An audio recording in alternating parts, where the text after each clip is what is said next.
Bonjour à toutes et à tous et bienvenue dans le 15e numéro de la Gazette du Maine, le podcast de Stephen King France qui vous résume l'actualité de Stephen King. Je suis Émilie et je suis très heureuse de vous emmener avec moi en balade dans le Maine pour vous conter les nouvelles informations depuis le 3 juin.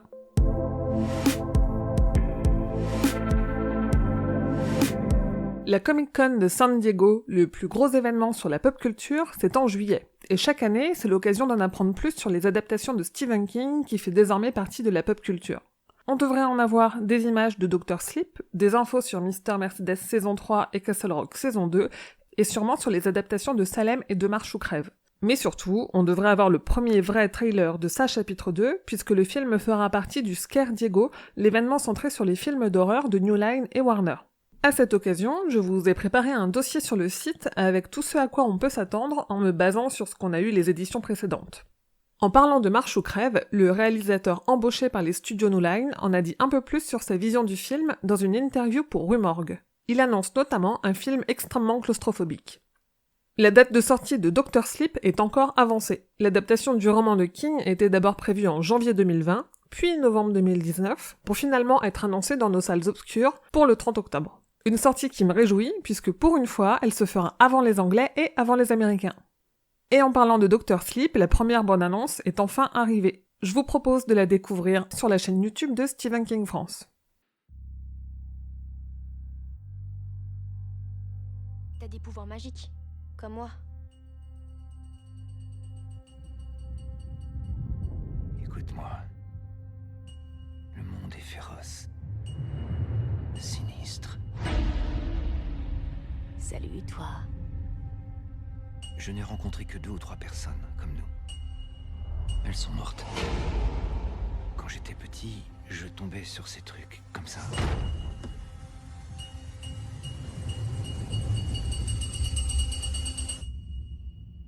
Je ne sais pas si c'est de la magie. J'appelle ça le Shining.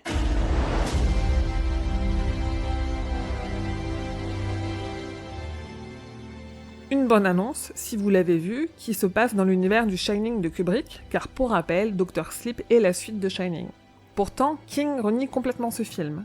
Évidemment, Mike Flanagan, le réalisateur, a dû convaincre King de cette connexion entre ces deux univers. Je vous en parle un peu plus sur le site, et je vous donne aussi les toutes premières infos exclusives sur les futurs Easter eggs de Dr. Sleep. Évidemment, ce lien entre King et Kubrick n'a pas échappé à Danny Lloyd, ce professeur du Kentucky qui, dans sa prime jeunesse, a interprété le jeune Danny Torrance dans le Shining de Kubrick. Il a réagi dans une rare interview et s'est notamment dit très surpris.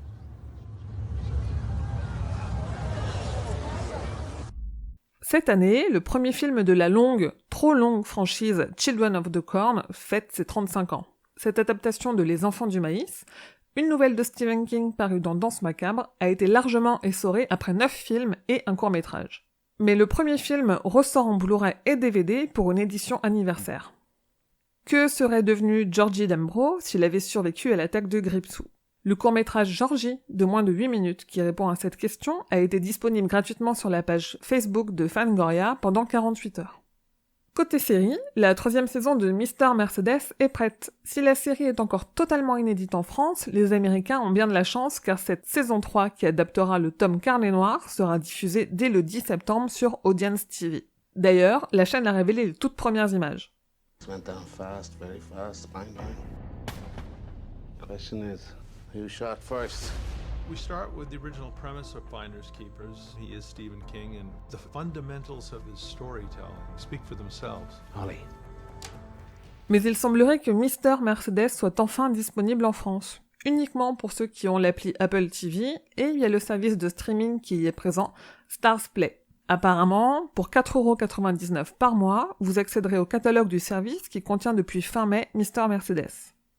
La série La Tour Sombre avance toujours et je pense que le tournage du pilote en Croatie devrait bientôt se terminer. Ce qui n'empêche pas de nouveaux noms d'arriver au casting, et pas n'importe quel nom, puisque Michael Rooker, connu pour son rôle de Merle Dixon dans The Walking Dead, s'ajoute à la joyeuse bande. Bande dont fait partie l'acteur Emir Muller, qui a partagé quelques photos du tournage sur Instagram, qui révèlent un décor qui a l'air plutôt sympa.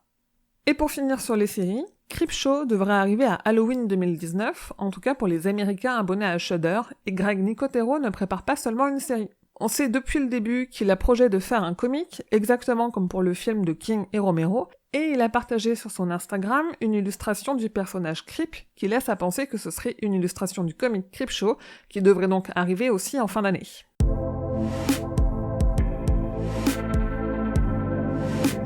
Côté podcast, après avoir terminé le mois dernier notre étude de différentes saisons avec un épisode consacré à la méthode respiratoire, avec les membres du Roi Steven, on s'attaque désormais à un gros morceau qui va nous occuper pendant quelques épisodes. Je vous invite donc à aller écouter le 13e épisode, consacré au fléau de Stephen King, ou en tout cas à la première partie du fléau. Quelque part en fin d'année ou début d'année prochaine, Tom Savini devrait sortir une gigantesque biographie photographique. Je vous en parle parce que ce patron des effets spéciaux d'horreur est celui qui s'est occupé des maquillages et des effets dans le film Creepshow de King et Romero. Nul doute donc qu'on devrait retrouver du King dans ce livre puisque King a joué un rôle dans Creepshow. Côté figurines, une fois de plus on n'y coupe pas, Diamond Select Toys propose une énième figurine Gripsou que j'ai du mal à différencier de toutes celles qu'on a déjà vues, je vous l'avoue, mais je vous ai quand même mis une photo sur les réseaux sociaux. Et sur ses réseaux sociaux à lui, Stephen King a recommandé la lecture de Elevator Pitch de Linwood Barclay, un roman à suspense d'enfer, et il a demandé à Netflix de faire une nouvelle adaptation de son roman Dome, qui cette fois-ci serait fidèle à son livre. Et enfin, le site Paratonnerre m'a posé des questions sur les nombreuses adaptations de Stephen King. Je vous mets sur le site un lien vers l'article et l'interview.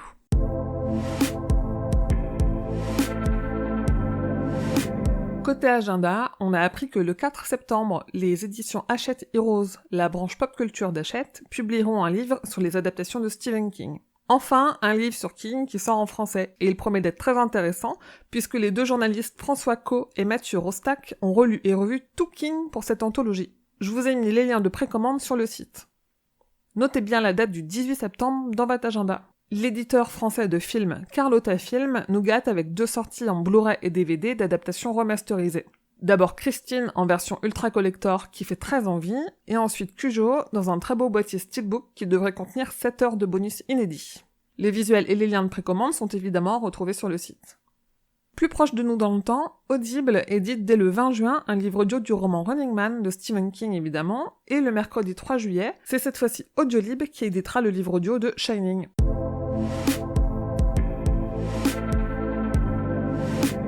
C'est tout pour l'actualité de King. Je vous dis rendez-vous dans un peu plus de 2 semaines pour le prochain numéro puisque je suis en vacances, mais promis après tout revient dans l'ordre.